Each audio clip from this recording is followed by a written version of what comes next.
Good afternoon. Thank you so much for being here, and I'm so sorry I can't be there with you in person. I'm very excited today to be talking about songs of home, women, and place in Irish song. A couple of months ago, I gave a paper to the TSF's fortnightly group that attempted to lay out categories for types of place songs in Ireland. I ended up galloping through as many as I could in record time and was unable to do justice to any of them. When this conference came along, I thought it was an excellent chance to remedy this and explore one of these song types in more detail. Inevitably, as soon as I began to work on this paper, I realized, however, that I had once again waded into a topic that was much deeper than it looked from the shore, and I frantically began looking for shallower bits from which to start. What follows, therefore, is only the beginning of what I am sure will be a long and fruitful research topic.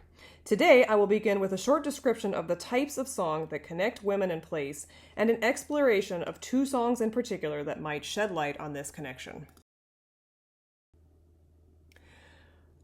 One of the difficulties in exploring this topic is that it is very broad and somewhat vague. My interest in it started when I noticed that the hares in Irish hare hunting songs are always female and are often identified with a particular place, as attested to by titles like the Cregan White Hare and the Brown Hare of Whitebrook. We need not look far, however, to see further examples of the association of females and places in many types of Irish traditional songs. For example, women are featured heavily in political and patriotic songs of Ireland, where they often serve as a metaphor for Ireland itself, as demonstrated in this painting of Erin, a representation of Ireland, writing the epitaph for Irish revolutionary hero Robert Emmet. Women often appear in exile songs, such as Spancel Hill, as representations of both a place and a time that have been lost, or as part of what the exile is longing to return to. But perhaps most often, women take pride of place in praise songs which extol the virtues of a particular lady and of a particular place together. These songs tend to take two forms. Either they feature a woman representing a particular area from which she originated, such as in The Star of the County Down or The Flower of Maharili and countless others, or occasionally they use a love interest as a plot device in order to traverse a particular area in song. Each one of these topics deserves a paper of its own, and doubtless there are others that I have not listed here, but today I will focus on this latter type and explore two songs where women become a reason for wandering through and admiring a landscape. Before turning to our two main songs, however, it is worth taking a moment to consider how common the connection of a woman and a place really is in Irish song. This is a partial list of songs published in Sam Henry's collection, Songs of the People, whose titles include a woman, either by name or by epithet, and a place name. And I say a partial list because I'm sure there are some that I missed. Sam Henry originally published Songs of the People in a weekly column in the Coolray newspaper, The Northern Constitution, from 1923 to 1939. Although this collection represents mainly the repertoire of the north of Ireland, it does include songs from further afield, and similar songs can, of course, be found not just throughout Ireland, but through the British Islands and also America. But the list from just this one collection suggests how common this topic of song is. It should be noted that not all of these songs are praise songs or love songs. Blooming Caroline of Edinburgh Town, for example, is a love story gone very wrong. However, the vast majority of them involve a male narrator praising the virtues of a young lady who is, in the song, very closely associated with a particular place. Some songs directly draw comparisons between the lady and the landscape. Many of them discuss the woman's physical beauty and her character traits in great detail, and often these are represented as either reflecting or adding to the prowess of the place from which she came. It seems to me that the fact that this formula has been so often repeated from so many different places suggests that it has resonated with a wide variety of songmakers, and obviously with the song carriers as well. Today, however, I would like to look at two songs which express this connection in a slightly different fashion, Dark Inishowen and a song called McGilligan, or The Shores of Sweet Benone. These songs, as their titles show, put the emphasis more on the landscape than on the ladies, and the women in them serve as inspiration for exploration of a place rather than a direct representation of that area. Both of these songs come from the northern tip of Ireland. Dark Inishowen comes, unsurprisingly, from the Inishowen Peninsula on County Donegal, which boasts the most northerly point in Ireland. And McGilligan comes from just on the far side of Lough Foyle from County Derry. Benone is a townland of McGilligan, which is marked very roughly by the X in that image there. Both of these songs are almost certainly written by local people. The author of Dark Inishowen is unknown as far as I know, but it is widely considered to have been written locally, and since it is not much known outside the area, this seems very probable. McGilligan was composed by a local constable sometime in the late 1800s. Both songs tell of courtship and feature a relationship between the narrator, his lady, and the landscape they both inhabit.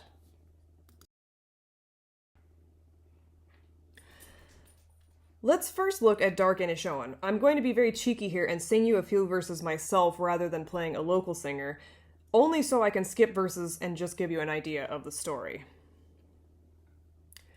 Ye maidens of beauty, and swains so forlorn, that carelessly wander away from your home,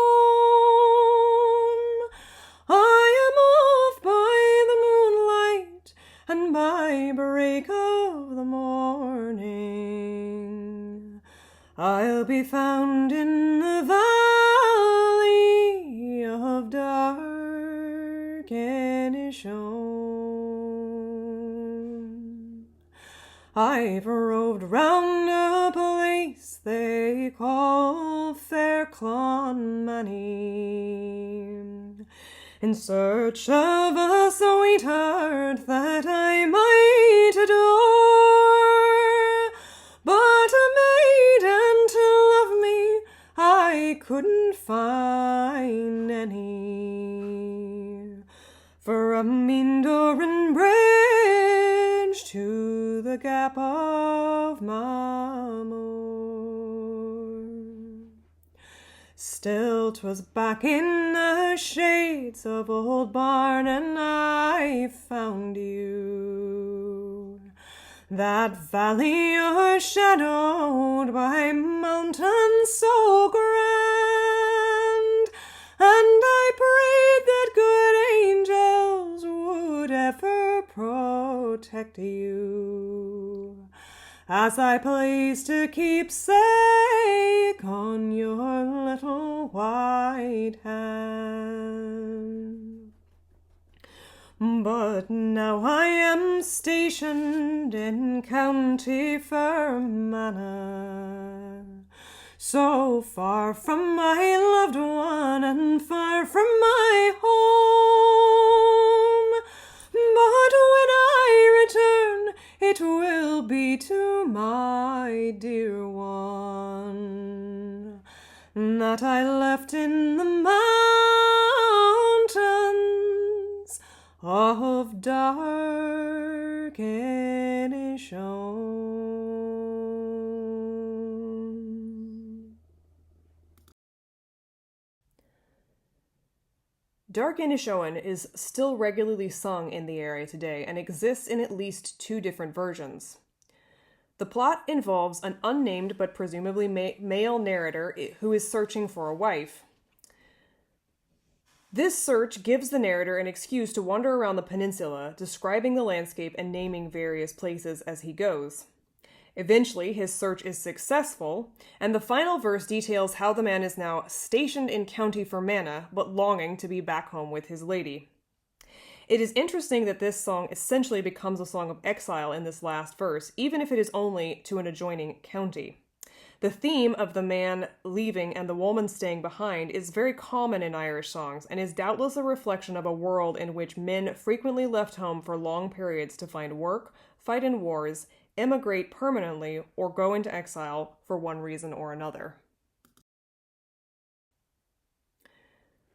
This issue of exile and the prominence of songs in which the narrator is absent from the place and woman that he loves suggests one reason for the connection of women and place. A woman and a place creates a home. A single lad stationed in County Fermanagh might very well stay there, particularly if he finds a young lady in the region, or he might travel further in search of his fortune. A single lad, even if he loves his native place, is rootless in a way that a lad with a girl to go back to is not. Another song from the Sam Henry collection, The Maid of Altaviden, makes this explicit when the narrator states, "See yonder on the hillside the wild bird knows no fear, yet in the snare he soon may be in danger. 10,000 golden hairs of her who I love dear have captured me, and I'm no more a ranger."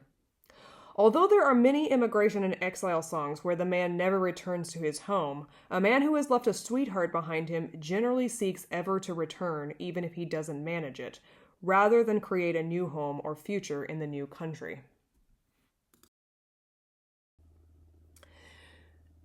There seem to be far fewer songs in which the woman accompanies her husband or lover when he goes abroad.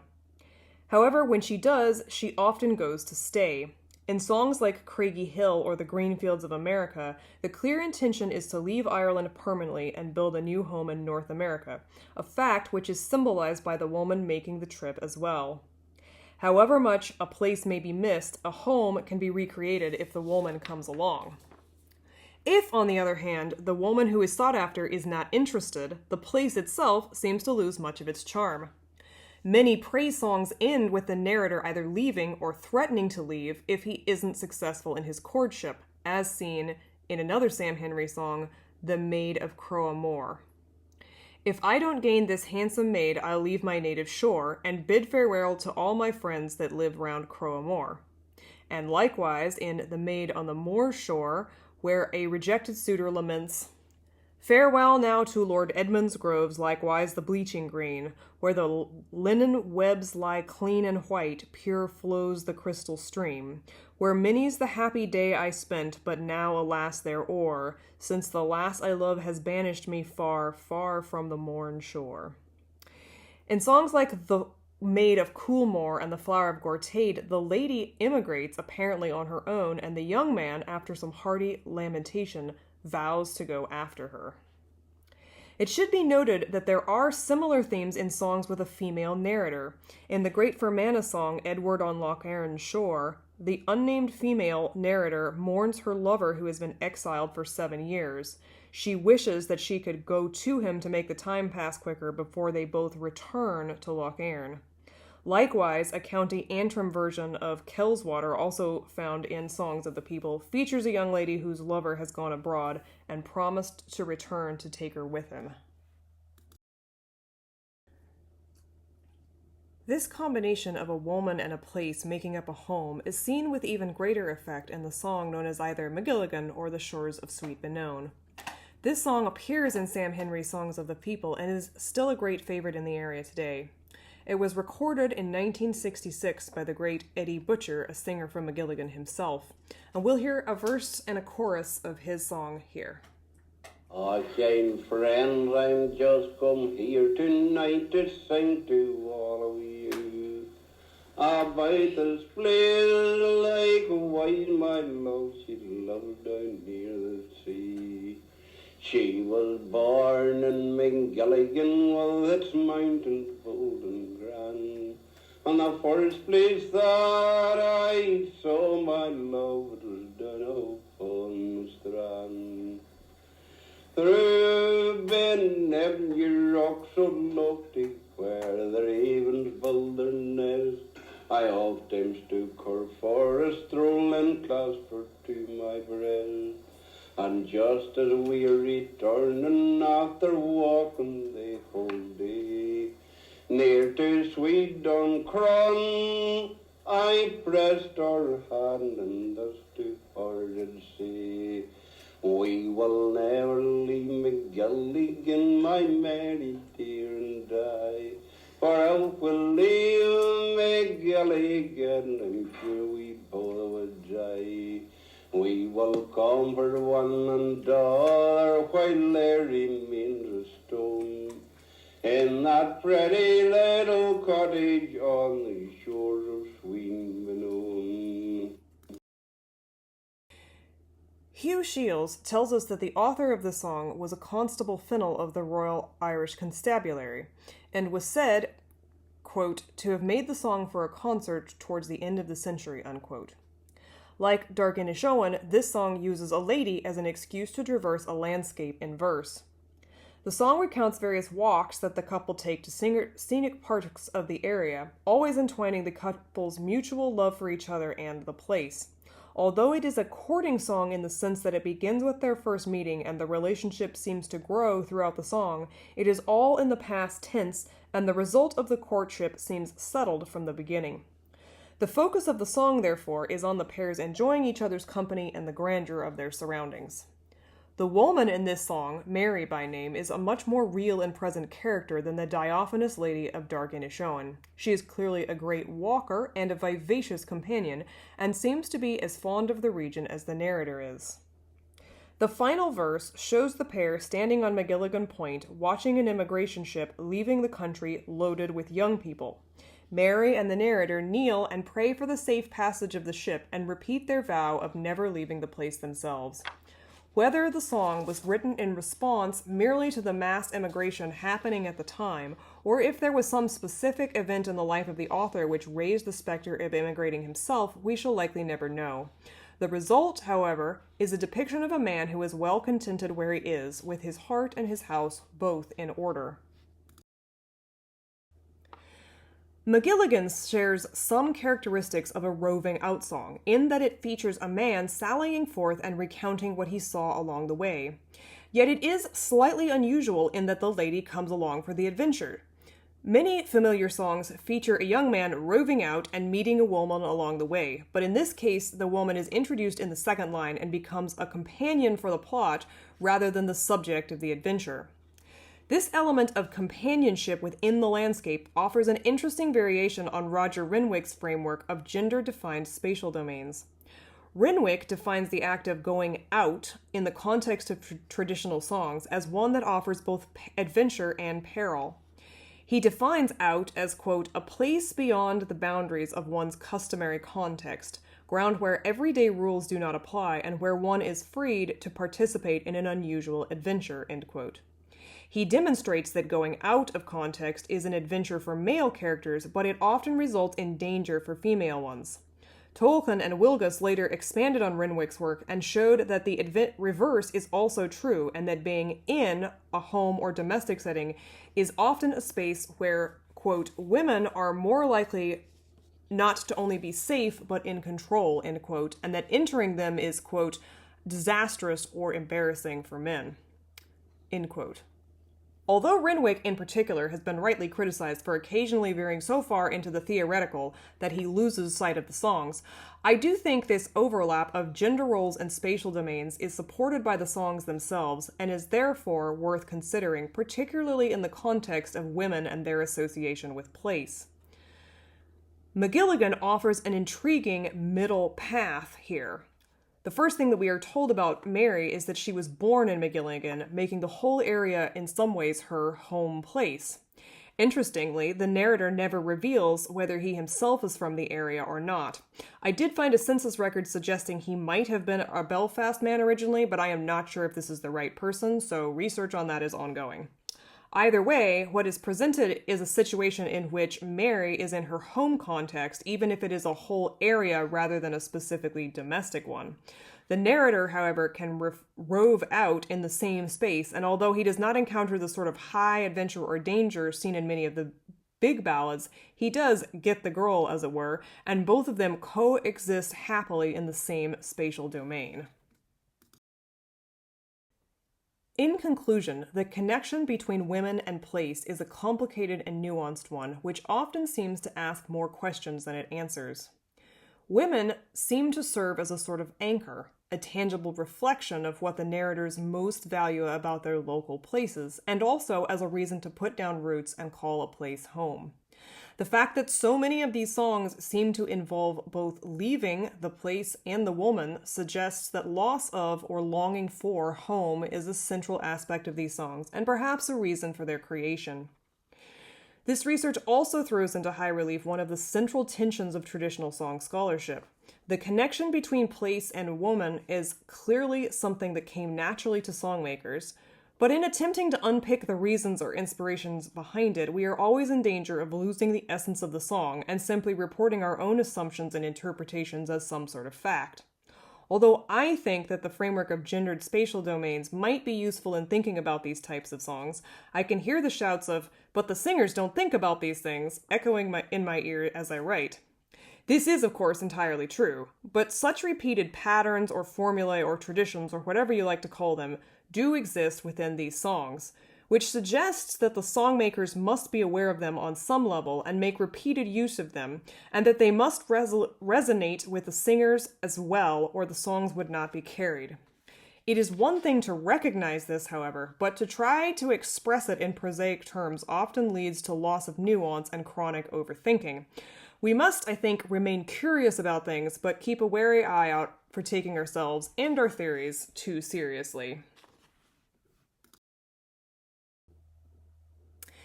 This paper has barely scratched the surface of a large topic which keeps raising more questions and avenues for further research. But in the meantime, thank you so much for your attention, and I look forward to questions, comments, and counter-arguments either here or at my email address there on the screen. Thank you so much, and have a fantastic afternoon.